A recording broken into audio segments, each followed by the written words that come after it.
Uburusiya bwapfobeje ibiganiro na Zelensky.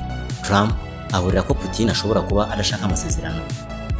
Ibiro bya perezida w'Uburusiya Kremlin byapfobeje ibivugwa by'inama yegereje kuba hagati ya perezida w'Uburusiya Vladimir Putin na perezida wa Ukraine Volodymyr Zelensky, mu gihe perezida wa Amerika Donald Trump yongeye gusaba aba bategetsi bombi guhura bakaganira ku kurangiza intambara muri Ukraine. Uko gushaka ko haba inama y'impande zombi kubaye mu gihe perezida wa Amerika yahuye na Putin mu cyumweru gishize muri leta ya Alaska muri Amerika, ndetse ku wa mbere w'iki cyumweru akakira abategetsi barindwi b'i Burayi na Zelensky mu biro bye bya White House. Trump yemeje ko iyi ntambara iragoye kuyirangiza, ndetse yemera ko perezida w'Uburusiya ashobora kuba adashishikajwe no kurangiza intambara. Ku wa kabiri Trump yagize ati ibya perezida Putin turabimenya nko mu byumweru bibiri biri imbere. Trump nta makuru arambuye atanze, yongeyeho ko Putin yaba yugarijwe n'ibintu bikomeye igihe byaba ari uko bimeze. Avugana n'umunyamakuru w'umunyamerika Mark Levin utangaza ikiganiro cyo kuri radiyo kiri mu murongo wo gukomera ku bya kera cyabaye mu ijoro ryo kuwa kabiri. Trump yumvikanishije ko byaba byiza cyane Putin na Zelensky bahuye we adahari. Yongeyeho ko yakwitabira inama y'abo bategetsi bibaye ngombwa, ariko ko ashaka kureba uko bigenda. Ku wa mbere perezida w'Uburusiya yabwiye Trump ko yiteguye kwakira igitekerezo cy'ibiganiro bitaziguye na Ukraine, ariko ku munsi wakurikiyeho minisitiri w'ububanyi n'amahanga w'Uburusiya Sergei Lavrov yapfobeje ko kwiyemeza ibiganiro n'Uburusiya ubusanzwe kwari kudasobanutse neza. Mu gusubiramo intero ikoreshwa kenshi na Kremlin, Lavrov yavuze ko inama iyo ari yo yose yaba byasaba ko itegurwa buhoro buhoro uhereye ku rwego rw'inzobere, hanyuma bikanyura mu nzego zose zisabwa. Dmitry Polyansky wungirije uhagarariye Uburusiya mu muryango w'abibumbye ONU yabwiye BBC ko nta muntu n'umwe wanze ko habaho ibiganiro bitaziguye, ariko ntikwiye kuba inama y'umuhango gusa. Ku wa kabiri byatangajwe na Putin yumvikanishije kuri Trump ko Zelensky ashobora kujya mu nama mu murwa mukuru Moscow w'Uburusiya, ikintu bishoboka ko Ukraine itakwemera na rimwe. Icyo cyifuzo gishobora kuba ari uburyo bw'Uburusiya bwo gutanga amahitamo yo kugorana cyane ku buryo Ukraine idashobora kuyemera. Ibiganiro byabaye mu minsi mike ishize bigaragaza ko byahaye Trump gusobanukirwa gushya k'ukuntu iyi ntambara ari ingorabahizi, ndetse n'impanga iri hagati y'ibyo Uburusiya busaba n'aho Ukraine ihagaze. Agahenge yarataga cyane ko ashobora kwemeranyaho na Putin ikagezweho.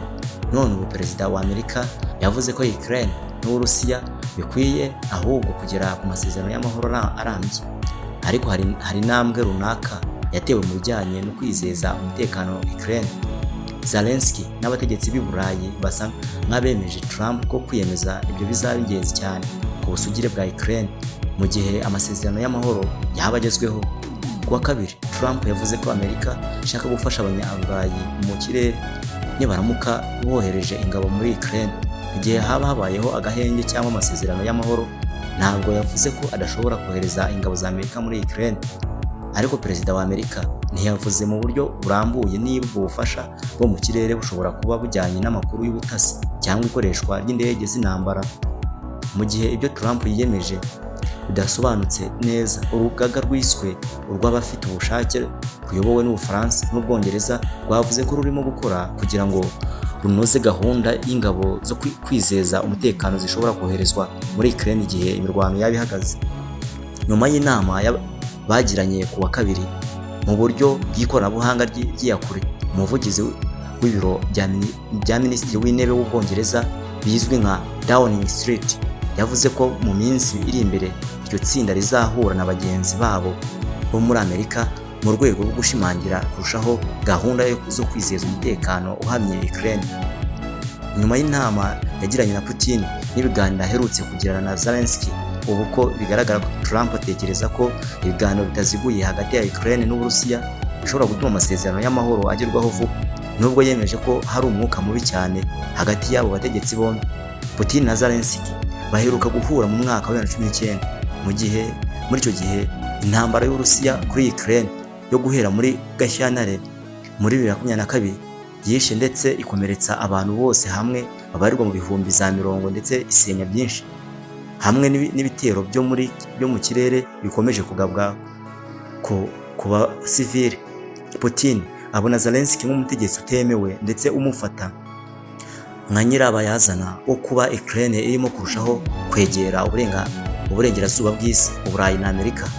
Hashize imyaka Putin avuga ibintu bidafite ishingiro kuri Ukraine itegekwa n'ubutegetsi bw'abanazi bashya, ndetse yavuze ko agahenge akariko kose kabaho hagati y'Uburusiya na Ukraine byasaba ko kabamo no guhindura ubutegetsi bwa Ukraine.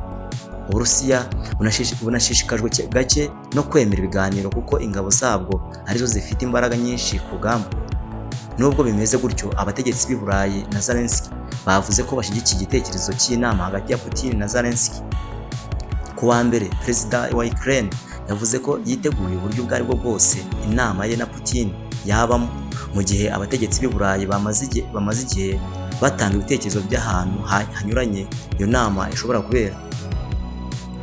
Mu gushyigikira bashimitse ibiganiro bitaziguye bashobora kumvisha Trump gusubira mu murongo wo gukarira cyane Uburusiya igihe Putin yaba akomeje kwanga gufata umwanzuro. Njyewe bategura ikiganiro kandi bakigezaho, nitwa Nsengiyumva Ignace, kandi subscribe tujye tubana mu bindi biganiro bya buri munsi. Katurebe ikindi kiganiro.